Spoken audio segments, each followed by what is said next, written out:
Okay, Daniel. Daniel Icazza, and you're from Costa Rica in the United States. and the United States. Where were you born, Daniel? I was born in Costa Rica. Okay. And where did you spend most of your time growing up?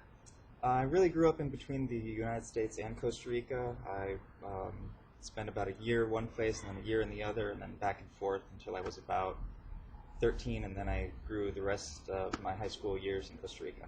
And then I Okay. studied university in the United States. Yeah, I saw that on here. Um, Daniel, I've had the opportunity to meet from the Biennale di Chianciano. And how old are you again, Daniel? I will be 25 in October, so Yeah, my daughter's birthday is October 19th. She'll be 25, so the same age. And I'm really, really proud of this young fellow. His work is very diversified and very expressive, not inhibited, from coming from, and very professional, very professional. And I have his brochure here. Let's see if I can make that straight and come in on a Zoom. You have what seems like two main mediums, and then within the two mediums you have two series or three series. Well, maybe you have three mediums actually, because you've got the metal, which there's the two types. Then you've got the jewelry, and then you have the drafting by hand. yes. Let's talk about the metal one. Tell me a Okay. little bit. How did that happen? What do you do? Where did the idea come from? Well, I began metalsmithing the year after I finished high school, and I discovered that I really loved the material, so I decided that that would be what I would study in the university. Um, as I did my university studies, our teacher had us do a project of cold connecting. So And that means? it's working with metal and trying to connect other materials with the metal without using heat, which is kind of particular because usually to work with metal you need fire. So obviously integrating paper with metal is not very common. Okay. What about on some of your pieces, and this isn't going to show it that good because it's kind of dark outside. These are individual works that are metal of some sort with money, paper money in the middle. Pick one of these, the one you have. Is this the one in the exhibition? Yes. Okay, this is the one, whoops, that was accepted at the Biennale. And it is a sheet of metal, and it has some type of glazing on it. Yes. Tell us a little bit. What color is the original metal for this? The metal is copper. Okay. Oh, it's copper. I didn't know that. Yes. It's copper with vitreous enamel, so that's glass. And I create a design. Sometimes it's digital, sometimes it's by hand. I'll transfer the design or do the design directly onto the piece of metal, and I'll etch the design into the metal. Okay. Once the design is etched, sometimes I stop there. Other times, as with this piece, I will enamel it. Does that mean painting it on? How do you get the enamel on there?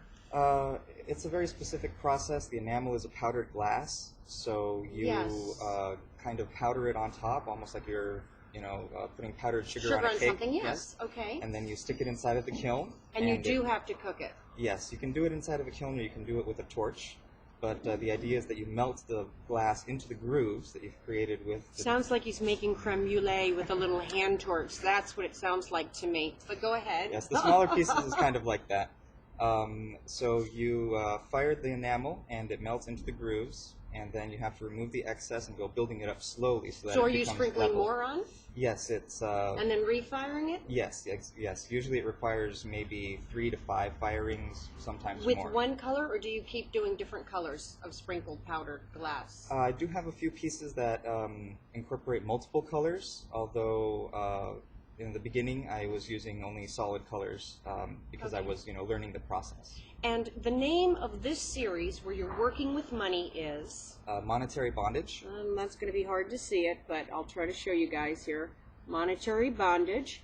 And you've got a couple of quotes. I don't know if you have them in memory or if you need to read them. Yes, I mean, as a child growing up, I always, saw my family worrying a lot about money, and that was always kind of engraved in my memory. Why is money so important? Why are we always worrying about it?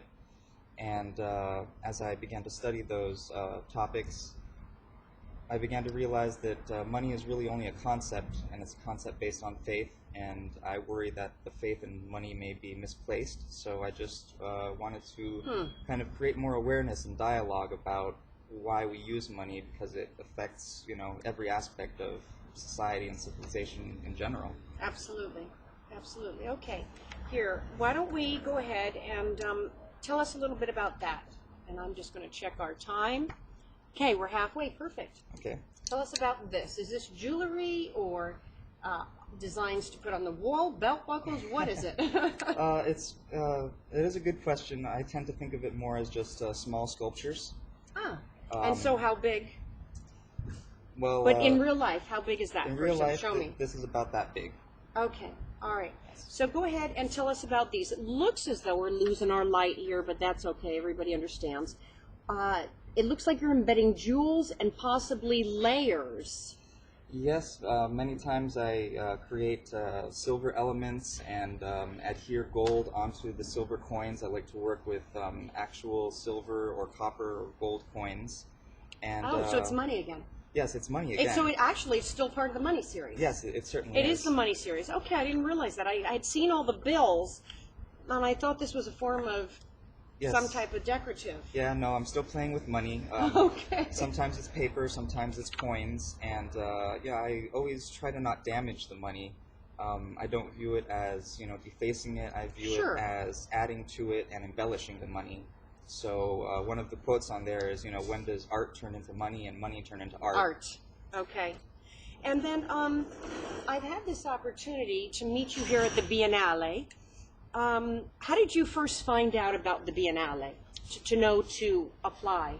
Fortunately, fortunately and unfortunately, I grew up with only my mother, and we have a very close relationship. And she's always looking out for my best interest, and she was actually the one who found out about the Biennale and told me to go ahead and apply. And where is your mother? In Costa Rica? No, she's here with me now at the Biennale. Oh, lovely. She had always wanted to come to Italy. Where does she live? She lives in Costa Rica as well. Okay, so she encouraged you to apply.